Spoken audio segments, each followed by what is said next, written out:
बंधुगण मु दीप्ति आपण को मोर चैनल दीप्तिस किचन को स्वागत करुच्ची। आज मु आपण दशहरा उपलक्षे गोटे मीठा रेसिपी नहीं आसी ताहा हेउची आम समस्त प्रिय मालपुआ। प्रभु श्री जगन्नाथ 56 भोग मध्य यह अन्यतम। खाइबा को जेपरि स्वादिष्ट बनैबा सेपरि सहज। तेबे आसंतु बनैबा मालपुआ। मालपुआ बनैबा मु गोटे कप मैदा, आधा कप अटा, गोटे चामच सुजी, गोटे कप चीनी, गोटे चामच गुंड चीनी, गोटे छोट चामच गुजराती गुंड, गोटे छोट चामच पान मधुरी मुझे अल्प गुंड कर गोटे कदली मुझे पेस्ट कर गोटे ग्लास उषुम क्षीर नहीं छाणिया तेल नहीं। आसतु एवं मालपुआ बैटर प्रस्तुत करवा। आम मैदा, अटा, सुजी आम या भल भाव मिक्स करवा। आम ए गुंड चीनी,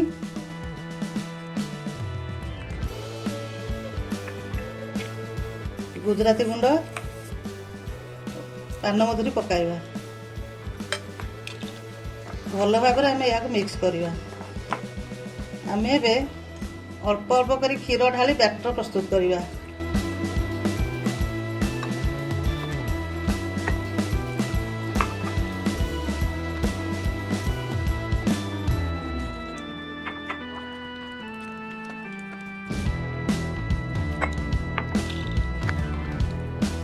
क्षीर रे मालपुआ प्रस्तुत कले यह बहुत टेस्टी लगे।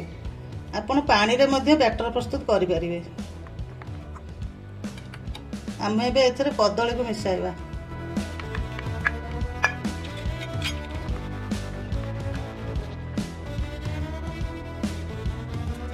देखंतु बैटर को आम अधिका पतला करबानी किंबा अधिका बहला मध्य करबानी। आसंतु आम एबे 15 मिनिट पय यहा को कवर करी रखि दबा। आम मालपुआ पय एबे सिरा प्रस्तुत करबा। आम गैस ऑन करी गोटे बाउल बसाइबा। आम गोटे कप चीनी पय गोटे कप पानी नेबा। आम गैस आंच मीडियम रे रखी सिरा प्रस्तुत करबा। आम सिरा को अठा अंश आसिया पर्यंत फुटाइबा। फ्लेवर पाई टिके गुजराती गुंड पकाइबा। आम सिरा एबे परफेक्ट भाव में हो गलानी। आसतु आम एबे गैस लिखाई दबा और यहा को साइड कर रखी दबा। आसतु गैस ऑन करी पैन बसाइबा। छाणिया पे तेल दबा। आम एभली फ्लैट पैन रे आम छाणीबा। आम अधिक तेल दबा नहीं। मालपुआ बुड़ीला भलिया आम तेल दबा। ताहले आम मालपुआ चारिआडू को स्प्रेड करिवो। एबे देखंतु आम तेल ताती गलानी। आम एबे मालपुआ पकाइबा। आम गैस रो फ्लेम लोअर मीडियम रे रखिबा। एबे देखंतु गोटे साइड ब्राउन कलर होई गलानी। आम एबे एहा को लेउटाई दबा।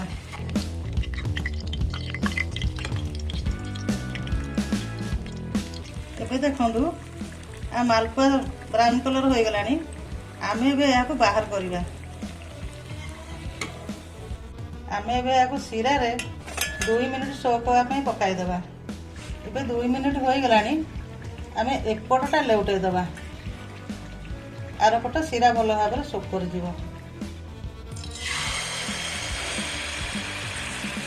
एहीपरि आम अन्य मालपुआ गुड़ी को छाणी दबा।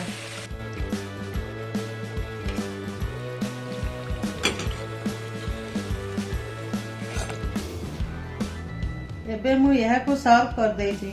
एहीपरि बनैबा को निश्चय चेष्टा करिवे। आपन को जदि रेसिपी भल लगिला ताहले याको लाइक, शेयर और मोर चैनल दीप्तिस किचन को निश्चय सब्सक्राइब करिवे। जय जगन्नाथ।